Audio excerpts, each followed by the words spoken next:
Ahora, antes de entrar a nuestro estudio, muy importante de esta mañana, la paciencia de los santos, queremos implorar la presencia de Dios en forma muy marcada. Y por esa razón les pido que junto conmigo inclinen sus rostros y vamos a orar al Señor. Padre, gracias te damos por haber estado con esta actividad durante el transcurso de la semana. Hemos sentido tu presencia y en esta mañana queremos llegar a un clímax de nuestra semana de oración con un derramamiento especial y abundante de tu Espíritu Santo en nuestro medio. Te pido, Señor, que bendigas el estudio de tu palabra. Envía tu Espíritu Santo para hablar a cada mente y a cada corazón. Y, Señor, ayúdanos a tener la paciencia de los santos. Gracias por escuchar nuestra oración, porque te lo pedimos en el nombre de Jesús. Amén. Quiero comenzar nuestro tema de esta mañana leyendo Apocalipsis, el capítulo 14 y el versículo 12.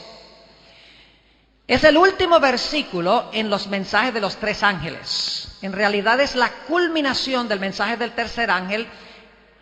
Y este versículo declara quiénes habrá en este mundo como resultado de haber recibido los mensajes de los tres ángeles. Es decir, esta es la conclusión que dice, cuando terminen los mensajes de los tres ángeles, Dios tendrá un pueblo con estas tres características. ¿Y cuáles son las tres características? Apocalipsis 14 y el versículo 12. Aquí está la paciencia de los santos. Primera característica, paciencia. La paciencia de los santos. Los que guardan los mandamientos de Dios. Segunda característica. Y la fe de Jesús. Tercera característica. La generación final que reciba los mensajes de los tres ángeles van a tener paciencia, van a guardar los mandamientos de Dios y van a tener la fe de Jesús. Ahora, en esta mañana queremos especialmente hablar de la paciencia de los santos, porque ya hemos hablado de la fe de Jesús y de los mandamientos de Dios, entre otras cosas. Pero esta mañana queremos hablar en cuanto a la paciencia de los santos. Quiero leer Apocalipsis, el capítulo 13 y el versículo 9 y 10, para que sepamos en qué momento histórico especialmente el pueblo de Dios va a necesitar la paciencia de los santos. Hay un marco histórico dentro del cual el remanente de Dios va a necesitar la paciencia de los santos. Y ese marco histórico, ese contexto histórico se encuentra en Apocalipsis, el capítulo 13 y el versículo 9 y 10. Apocalipsis 13, 9 y 10 habla de un momento cuando la bestia, también que se conoce como el cuerno pequeño de Daniel el capítulo 7, recibe su herida de muerte. Es decir, por un tiempo la bestia o el cuerno pequeño no funcionan, quedan inactivos porque reciben una herida mortal. Pero la Biblia dice que después de un tiempo la herida mortal de la bestia o del cuerno pequeño será sanada. Y este poder que cayó una vez gobernará el mundo, una vez más. Ahora, no hemos hablado directamente en esta semana de la bestia y de la imagen de la bestia. Solamente quiero decirles que la bestia recibió su herida mortal en el año 1798. Los que son adventistas ya conocen esta profecía. En el año 1798, el poder eclesiástico que gobernó durante la Edad Media, por más de 1000 años, Francia le suministró una herida mortal a este poder. Ahora, Apocalipsis 13, 9 y 10, después de hablar de la caída de este poder, nos dice lo siguiente: si alguno tiene oído, oiga. Si alguno lleva en cautividad, está hablando de este poder que se conoce como la bestia o el cuerno pequeño. Si alguno lleva en cautividad, va en cautividad. Si alguno mata a espada debe ser muerto. Y luego noten lo que dice: aquí está la paciencia y la fe de los santos. Lo mismo que encontramos en el mensaje del tercer ángel. Aquí está la paciencia y la fe de los santos. Es decir, la declaración de que la fe y la paciencia de los santos es necesaria se encuentra después que esta bestia recibe su herida mortal y antes de que se levante la bestia de la tierra, de Apocalipsis 13, 11 en adelante, para imponer un decreto de muerte finalmente y para prohibir comprar y vender. Eso viene a este mundo. Aquellos que rehúsen recibir la marca de la bestia y que reciban el sello de Dios, la Biblia dice claramente que estas personas no podrán comprar y vender. Y finalmente se proclamará un decreto de muerte por parte de Babilonia a aquellas personas que deciden permanecer fieles a Dios.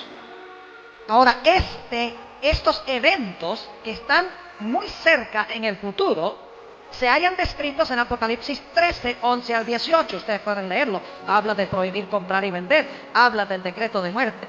Es decir, que la declaración, aquí está la paciencia y la fe de los santos, viene después de la caída de la bestia o del cuerno pequeño y antes de que el cuerno pequeño o la bestia recuperen su poder. Dios, en otras palabras, necesita una generación en este mundo que cuando venga esta crisis terrible, donde no se pueda comprar ni vender y donde tendremos que enfrentarnos a la muerte, Dios quiere tener un pueblo que tenga la paciencia de los santos y que tenga la fe de Jesús, porque la vamos a necesitar para pasar por esta crisis tan terrible. Ahora, debo decirles que en el Nuevo Testamento hay dos palabras que se traducen paciencia. La primera palabra es macrothumia, que literalmente significa sufrir largo. Ahora, esa no es la palabra que se usa en Apocalipsis 13:10 y Apocalipsis 14:12.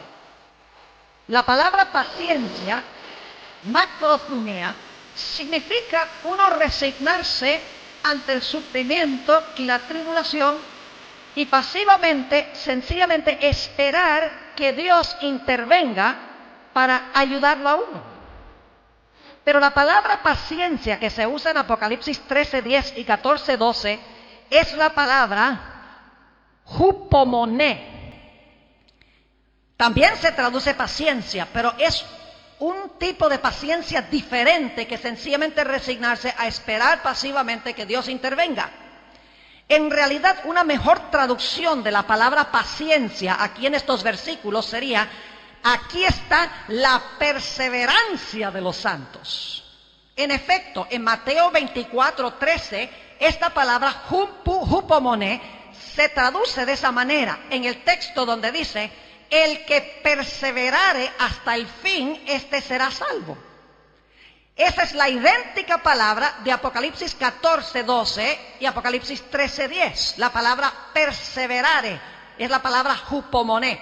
Es decir, que en Apocalipsis es preferible traducir la palabra paciencia no de esa forma, sino es preferible traducirla perseverancia. Aquí está la perseverancia de los santos. Es decir, no es una paciencia donde uno se siente resignado a que Dios intervenga para resolver algún problema que tenemos, sino que significa una fe o una confianza o una paciencia perseverante, donde la gente está luchando a cada instante con Dios para que Dios les haga justicia. Es decir, es una paciencia activa.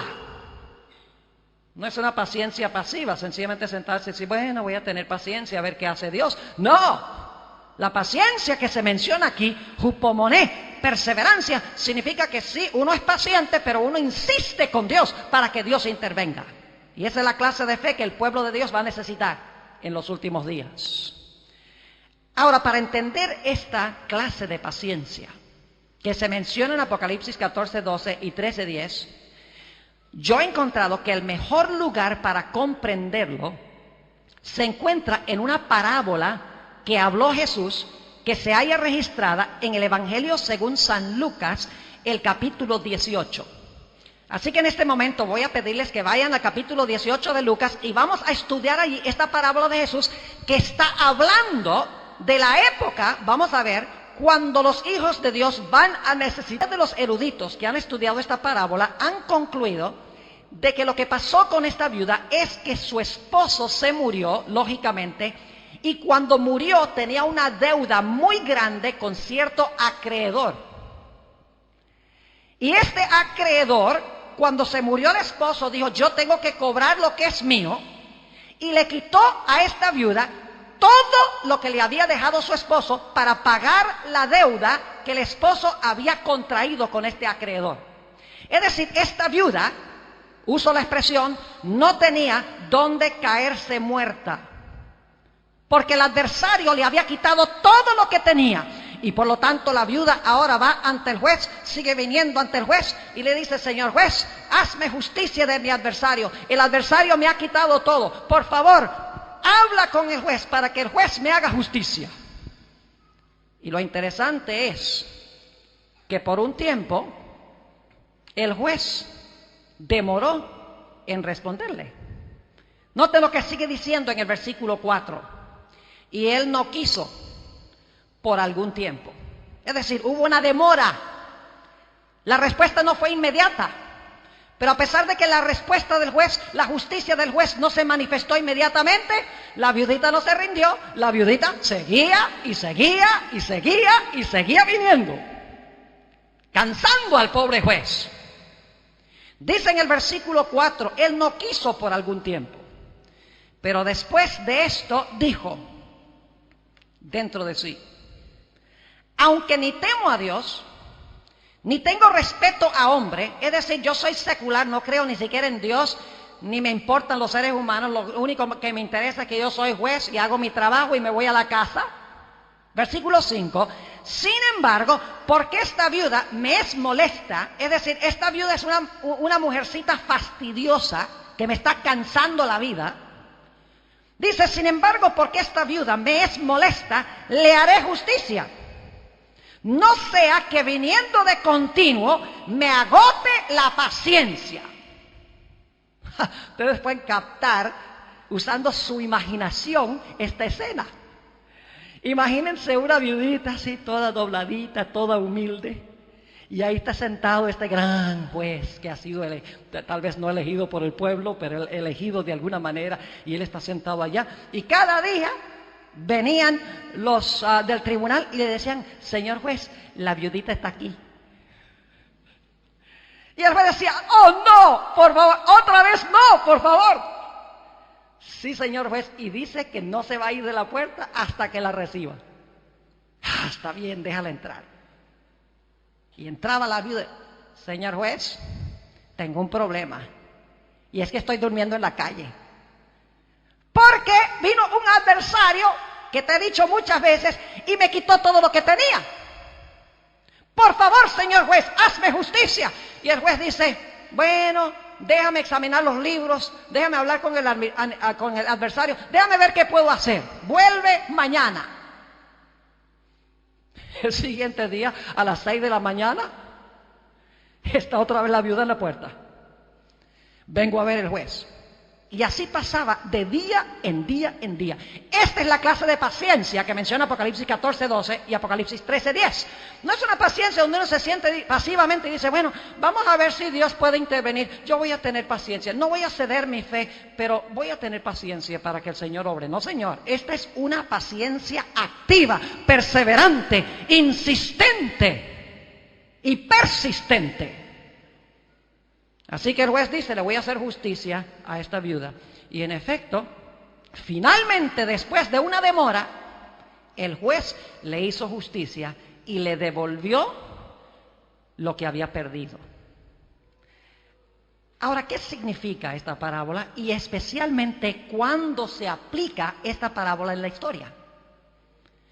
Les voy a leer el contexto de esta parábola, es decir, lo que viene antes de la parábola y lo que viene después de la parábola, para que sepamos cuándo es que el pueblo de Dios va a tener esta clase de paciencia perseverante.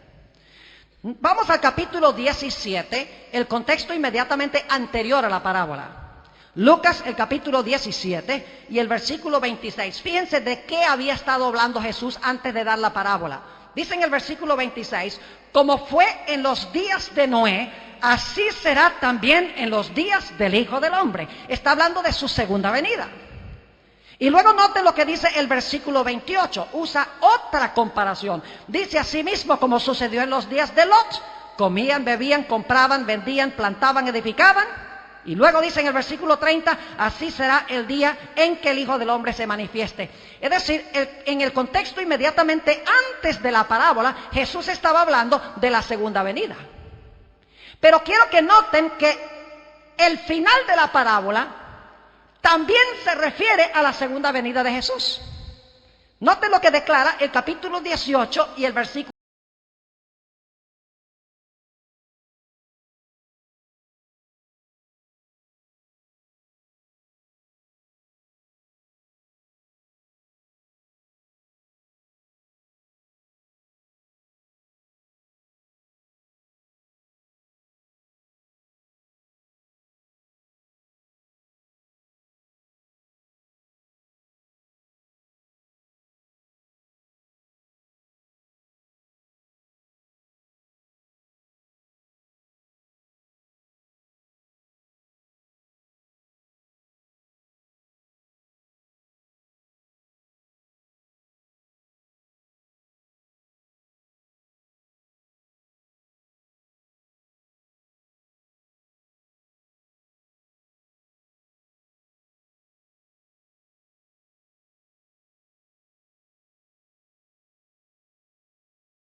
Las épocas de la historia. Todo el tiempo debemos nosotros orar con perseverancia. Pero la parábola tiene una importancia especial para la última generación, para aquellas personas que vivirán en este planeta en medio de los eventos y de las tribulaciones más terribles que jamás haya experimentado el planeta Tierra. El pueblo de Dios va a necesitar tener este tipo de paciencia para pasar victoriosamente por la crisis que vendrá. Ahora vamos a interpretar la parábola, porque ya vimos los símbolos. En la parábola hay una viuda, una mujer que es viuda. En la parábola hay un juez. En la parábola hay un adversario. En la parábola hay una demora. Pero finalmente el juez decide hacerle justicia después de la demora. Interpretemos cada uno de los símbolos individuales de la parábola, porque las parábolas hablan en lenguaje simbólico. Si sabemos qué representa cada personaje de la parábola, vamos a saber qué lección tiene para nosotros que estamos viviendo, creo yo, en los últimos momentos de la historia del mundo. En primer lugar, hablemos en cuanto a la viuda. ¿Qué representa la viuda? Bueno, en lenguaje simbólico, una mujer representa ¿qué cosa? Una mujer representa la iglesia. Pero esta no es cualquier iglesia. Esta es la iglesia que lo ha perdido todo, según la parábola. Como la viuda no tenía ningún apoyo humano, había perdido su casa, había perdido su dinero, no tenía hijos que abogaran por ella, no tenía amigos que la ayudaran. Es decir, como ella había perdido todo, de la misma manera, esta parábola está hablando de la iglesia de Cristo, que al final de la historia habrá perdido todo apoyo humano y tendrá que depender única y exclusivamente de Dios. Ustedes dicen, ¿cómo sabemos eso? Porque la parábola misma la dice. Noten lo que dice Lucas, el capítulo 18 y el versículo 6. Y dijo el Señor: oíd lo que dijo el juez injusto. ¿Y acaso Dios no hará justicia a sus escogidos? ¿Qué representa la viuda? ¿A los qué?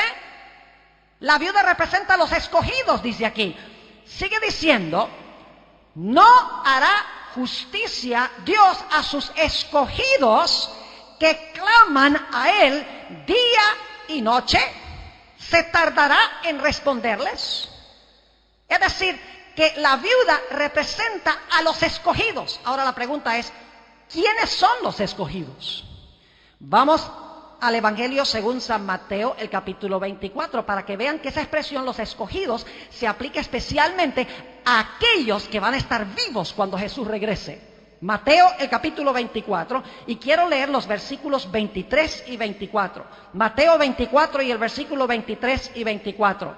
Dice aquí: entonces si alguno os dijere, mirad, aquí está el Cristo, o mirad, allí está, no lo creáis, porque se levantarán falsos cristos y falsos profetas, y harán grandes señales y prodigios, de tal manera que engañarán, si fuere posible, aún a los escogidos.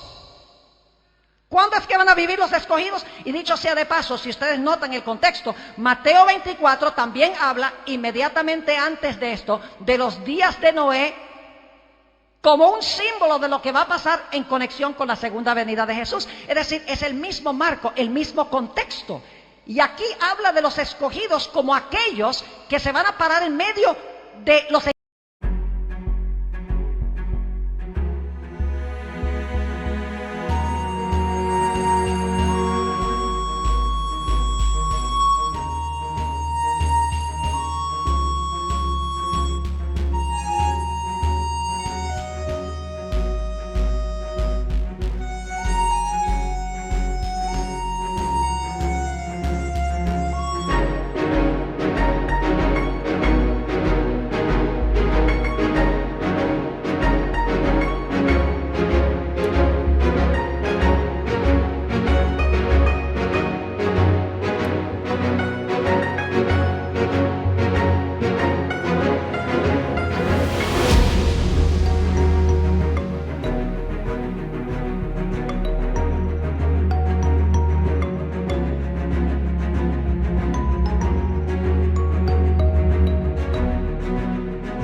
una comparación por contraste.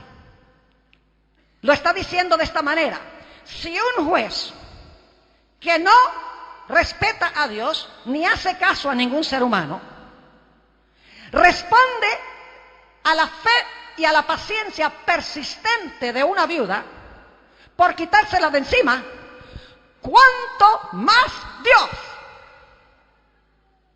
nos responderá a nosotros? No por quitarnos de encima, sino porque nos ama. Es decir, es una comparación por contraste. Se está comparando al juez con Dios, pero se está haciendo de menor a mayor. Si el juez hace esto, no respetando a Dios, no reconociendo a hombre, por quitarse a la viuda de encima, ¿cuánto más Dios responderá a nuestras plegarias? No por quitarnos de encima, sino porque nos ama. Es decir, el juez en esta historia representa a Dios. La viuda representa la última iglesia. Esos somos nosotros, los que estamos sentados aquí. Ahora, ¿qué representa el adversario? La palabra griega antidikon es una palabra judicial. Es un enemigo que está en un tribunal, tratando de malograr, tratando de acusar y derribar la reputación de la gente. ¿Quién es este adversario? ¿Qué representa el adversario? Que en realidad le quitó todo a la iglesia en los últimos días. Primera de Pedro, el capítulo 5 y el versículo 8 tiene la respuesta a esta pregunta. Primera de Pedro, el capítulo 5 y el versículo 8. Dice allí lo siguiente. Primera de Pedro, el capítulo 5 y el versículo 8. Y ustedes conocen muy bien este texto. Dice, sed sobrios y velad, porque vuestro antidicón, vuestro adversario, el diablo, como león rugiente, anda alrededor buscando a quien devorar. Es la idéntica palabra griega que se usa en 1 de Pedro 5:8. Es decir, el adversario en esta parábola representa a Satanás.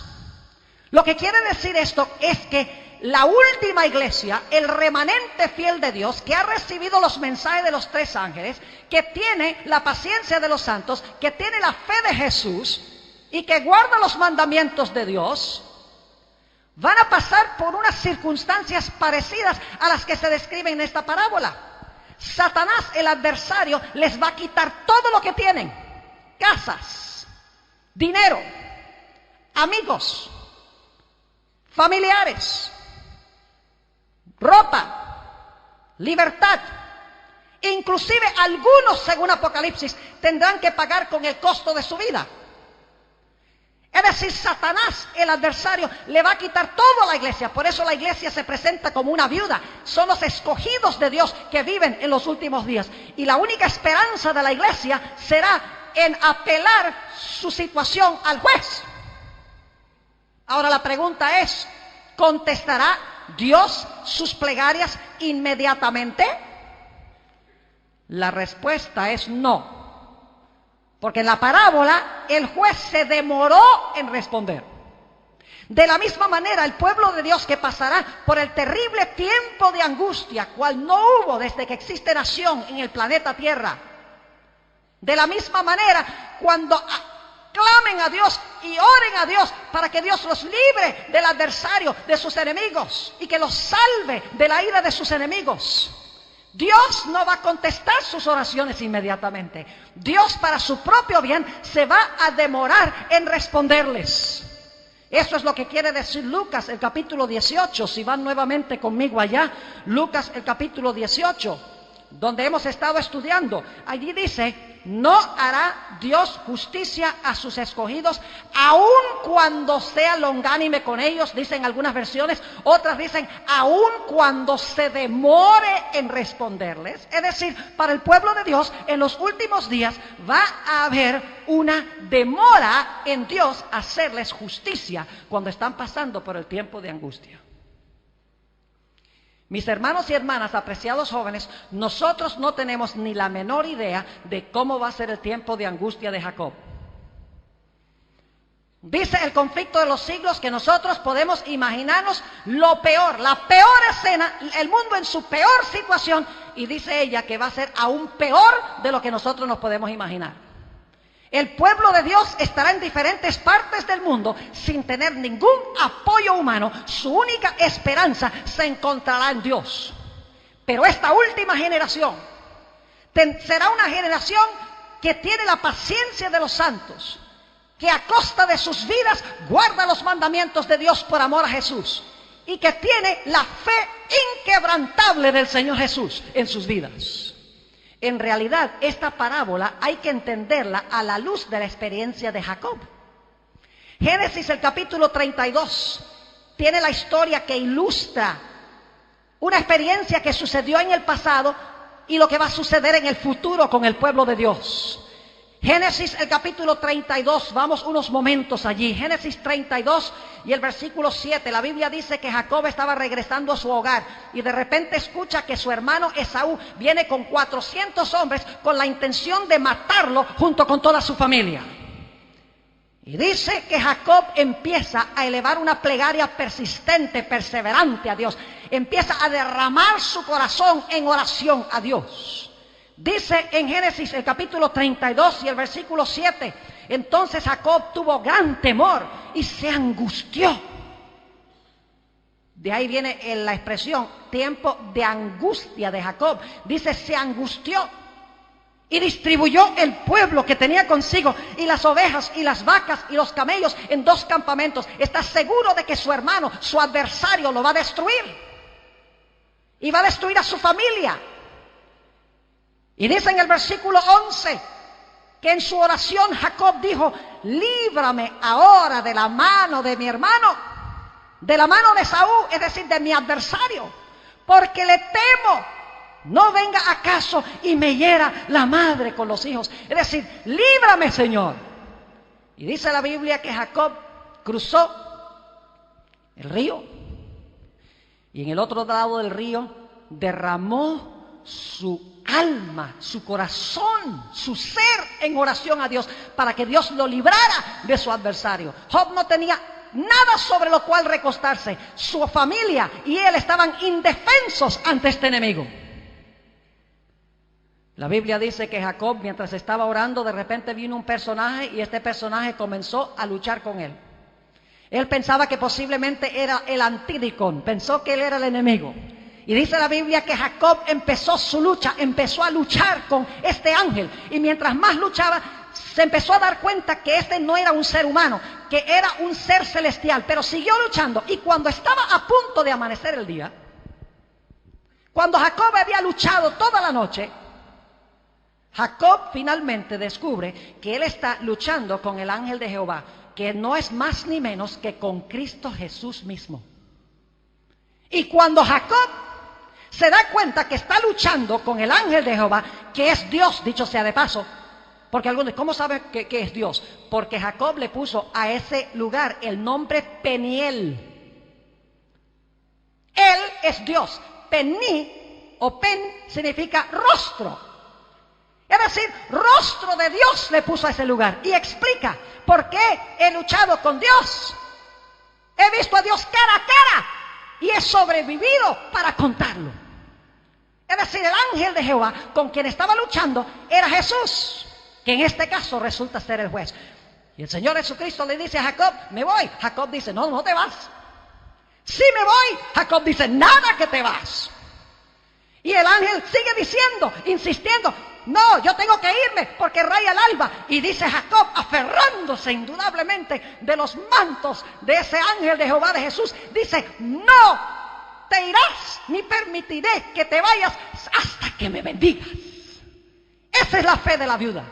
En el tiempo de angustia, mis hermanos y hermanas, el pueblo de Dios pasará por un periodo donde aparentemente están abandonados de Dios, donde aparentemente sus enemigos van a venir para destruirlos, para ejecutar el decreto de muerte. El pueblo de Dios no se va a desanimar, ni se va a desalentar, sino que va a ser como esa viuda persistente.